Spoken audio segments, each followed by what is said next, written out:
gentlemen. Hi, Debbie.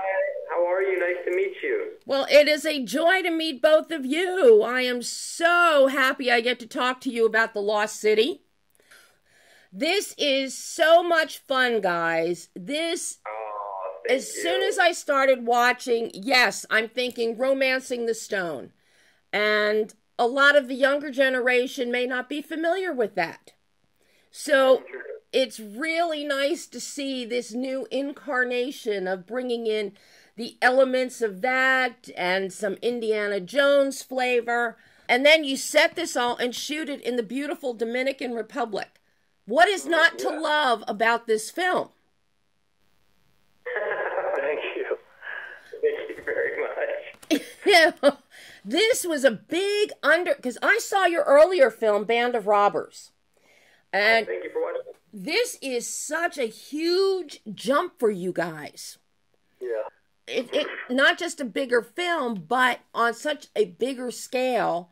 You've got action, you're in the Dominican Republic, you've got topography to deal with, working with your production designer and your cinematographer. This is such a big leap for you. So I'm wondering, how did the two of you even approach tackling this film? In a lot of respects, it's not, the way that we approach it is not, the way that we approach a film of this scale isn't that different from how we approach something on a smaller scale like Band of Robbers. The biggest thing that makes or breaks a movie is the team you put together. And I think that the director's responsibility is to set the vision and the tone and put together a team that you can communicate that to. And working with talent on this level attracts more talent and allows us to put together just an incredible team. Like you called out our production designer, Jim Bissell, and our cinematographer, Jonathan Sella, and the incredible cast that we have. When you have talent on that level, your task is empower them, enable them to do what they're so good at, and then set the vision so that they're all making the same movie. Oh, I was just going to say, I think that we also bring a bit of an independent spirit to the style, and that is part of the reason why the movie's shot in the Dominican Republic. You know, like, I feel that oftentimes, you know, someone may read a script like this and go, okay, well, we're going to shoot this a lot on stages, and we'll build a little jungle set and control it all. But for us, coming up on movies like Romancing the Stone and Raiders, like you mentioned, where you feel that cast in those real places, and it creates these stakes that feel very grounded. Even though the situations may sometimes be absurd, there's a reality to it because you feel the actor is in that world. And we had to be really scrappy to do that with this time and budget and cast, because it's a big movie, but we did not have enough time or money. That's just the way it always is. Mm-hmm. So we were being really scrappy and approaching this in a very independent spirit kind of way. And I think that sort of bonded everybody together, too, and creates a really cool set environment where everyone feels like they're doing something special because it's different than what they're used to on a movie like this. Yeah. Well, and of course, adding to the difficulty factor or the need for scrappiness here is that you shot this during COVID, which also eats into your budget. Yeah. It not only eats into the budget in a big way, but COVID it complicates everything. Yeah. We're in sweltering heat in the jungle with incredibly high humidity, and we're all wearing KN95 masks, and everything gets slowed down by the protocols. That we're grateful for the protocols because it kept our crew safe. We didn't have a shutdown, and we're able to complete the movie without COVID causing any significant harm. But it does cause significant expense and slowing, and everything just has to be. Everything's done with this added weight around your neck. Mm-hmm. I think the human element is the most challenging. That it's, you know, outside of the fact that so much of just like bonding and communication is like between looks and facial expressions that you share with people, and that's like cut off because you're wearing this mask. It's also just so exhausting because, you know, the local crew, who is amazing, were having to, you know, isolate and bubble from even their families sometimes because of how bad COVID was at the time, and we were trying to make sure the movie didn't shut down. And it's just an exhausting thing, and emotionally. But there was this investment from the crew and the cast and everybody that was really inspiring, just how much people were invested in like making this work and doing those kind of hard life decisions to make this possible. Yeah. Well, everybody was very determined to not let this pandemic put a stop to cinema. In a lot of ways, it's the time you need cinema the most. When audiences are isolated and cut off, they're longing for that escape, and we all wanted to pull together and give them that escape they were longing for. Well, you certainly have succeeded on that end, guys, be it watching it on the big screen or now people being able to watch it at home. Either way, it's a win-win because this is pure fun. And thank you. Granted, we've got competition coming up out there in theaters now with Doctor Strange, Top Gun. But, you know, we get a little convoluted with Doctor Strange. There's nothing convoluted here. This is pure entertainment and fun. And it looks fabulous. I've got to compliment you, and working with Jonathan, your cinematographer. I have just loved Jonathan's work for the longest time. And he is so adept at action, but it also lensing so that you can find humanity. So you give him this great backdrop to work with for camera and for lighting, but then he can also find the emotionality and those quiet moments and get some beautiful lighting, such as at the tomb, it gave me goosebumps watching that scene when they arrive, and just the way the camera holds on Sandy's face as she realizes what this really is. You have glorious moments in there like that. So how did you work with Jonathan in developing your visual tonal bandwidth for this film and capturing those moments that you're then enhancing later on with your visual effects? Because obviously you did not have an exploding volcano behind you. Well, how do you know that? Well, I'd like to think that you weren't dealing with an exploding volcano and COVID at the same time. Our communication with Jonathan was very visual in that we put together these decks, these lookbooks of our color inspirations, our settings and lighting styles and those things, and he would do the same thing, and we would have this exchange of images with each other, and then sit for hours together discussing the scene and what is the intention of the scene and whether or not the camera should be moving at this moment, or if that movement becomes a distraction and we need to be still and let the actor be what's moving. One of the things too that we talked about with Jonathan was, you know, the movie starts with this woman, you know, like cocooned at home, and we really wanted to do this kind of reverse Wizard of Oz sort of thing where you start the movie, we were operating in this Zorn palette where we were leaving out super saturated colors like greens and blues until we get to the jungle. And as she goes on this journey and the movie becomes more and more vibrant, and like you said, the lighting it's more and more romantic and striking, we wanted you to feel like you are being gradually pulled into a true romance novel, and that it becomes even more romantic and more surreal and more striking as the story goes.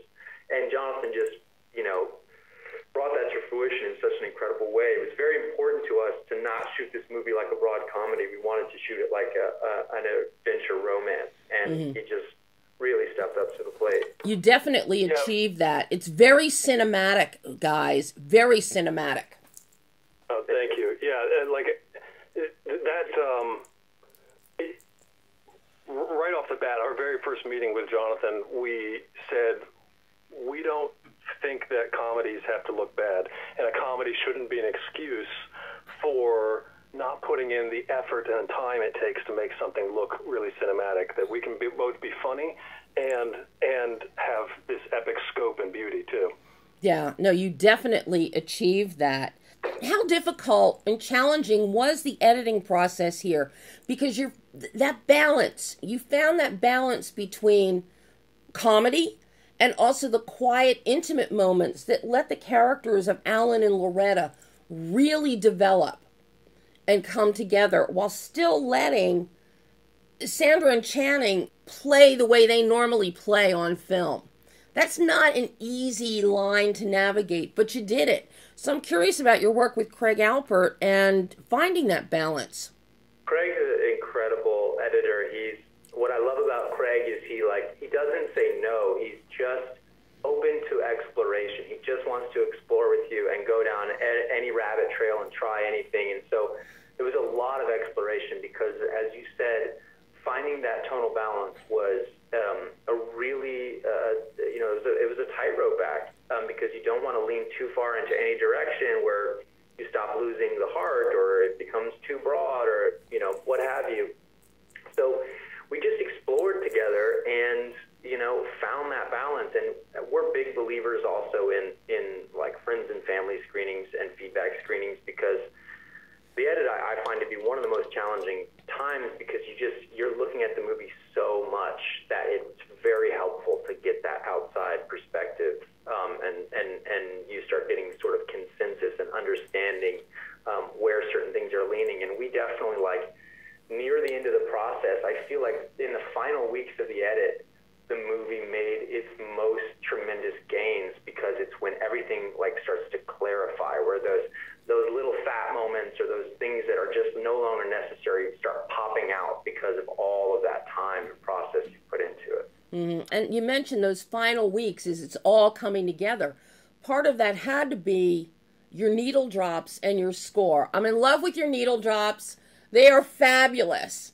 They transport us in time musically, but then Pinar's blend of the score with those needle drops is really fantastic. What were you looking for musically? And did you get the needle drops you wanted for this one? Because needle drops cost money. We actually did get the needle drops we wanted, and we felt super lucky and privileged about that. But Pinar was a gift that we can't overstate how important her contribution is to the movie. Our feeling is that the score is one of the lead actors. It's one of the lead characters in the film, and it's present throughout the movie. It's bringing that tone that makes something feel epic or intimate or humorous, and because this movie is striking a challenging balance of adventure and romance and comedy, that meant the score had to carry that burden as well of striking that balance and remaining in tune with what the scene needed to be doing in any given moment. And Pinar is such a master at that. It's beautiful. I really love the score and the meld with your needle drops. Very character-driven motifs that fit really well here, as does the instrumentation that speaks volumes as well. Just so well done. And I have to say, boys, I picked up on all those little tongue-in-cheek dialogue moments we have here. One, we've got snakes, a nod to Indiana Jones. You also have Brad Pitt's character's named Jack Trainer, and immediately my mind went to Harrison Ford in Working Girl, because that was his character's name. You've got Oscar Nunez, Angel, and that harkens right back to Sandra Bullock and he in The Proposal. You've got all these fun little Easter eggs thrown in that just make it even more fun watching this film. Yeah, Sandy grabbing the steering wheel of a runaway vehicle and speed. Putting Channing on a white moped instead of a white horse riding up to jump onto the tank, and all those things that we really wanted to go all out in terms of paying homage to these movies that were formative for us and that we love so much. And so while at the same time we're having fun and being subversive in that we're throwing a cover model and a romance novelist into these situations, we still wanted to also just pay tribute to these movies we love so much. You really, really did. I've got to watch it yet again, just to pick up on even more, because I know you have even more little naughty Easter eggs in there. But I would be remiss not to mention you how perfectly you cast Daniel Radcliffe as Abigail Fairfax. What a performance from Daniel. He's incredible. It's funny, we saw Daniel in Swiss Army Man, I remember, and thinking, like, this guy is wanting to reinvent himself and try wild stuff. And I thought his performance as a dead guy was so hilarious and genius that I just wanted to work with him ever since then. So when we got on this movie and had that role, he was the guy we wanted to get. Like, we just felt like, oh, it's got to be Radcliffe, because we knew that he's an actor who is taking risks and trying things, and he brought such nuance and peculiarity to this strange villain in this movie. I mean, and he's also just the loveliest guy. He's one of those people that comes so prepared, yet he's completely willing to play and try things, and then he's also just the nicest person. Well, one last question for you guys. After doing a film on this scope, what did you each learn about yourselves as filmmakers, writers, directors, from making The Lost City that you can now take forward into your next productions? The next one, which looks like it's going to be a big one. Yeah. One thing that this experience really reinforced is that you're only as good as the team that you surround yourselves with, and that obviously goes for the actors, but also for the heads of departments and for the crew. You're so dependent on these people to carry something this big. It takes a village, and we find it really important that we put together a team of people who are talented, but also who are good to each other and good to their crew and the people that they're working for, so that it becomes an environment that inspires great work. I think also, just from a content perspective, a thing that Aaron and I take away from this movie that I think a lot of Hollywood is taking away from this movie too, is that we don't have to make, reboots and IP like that. Though everyone is hungry for fresh stories too. Mm-hmm. And that I hope that we can continue to make fresh stories that are not necessarily based on something or a remake of something, but are just new ideas and new worlds that can just rely on good, fun stories. Well, guys, I was on Team NEE after I saw Band of Robbers. You have won me over for life now with The Lost City. I cannot wait to see Masters. I cannot wait to see where you go from there. Just job so well done. And thank you for this entertainment. This is pure entertainment with The Lost City, guys. It really is. That's incredibly generous and sweet. Thank you very much. I'm so flattered. Oh, guys. Yeah. Thank you. Thank you so much. Thanks, guys.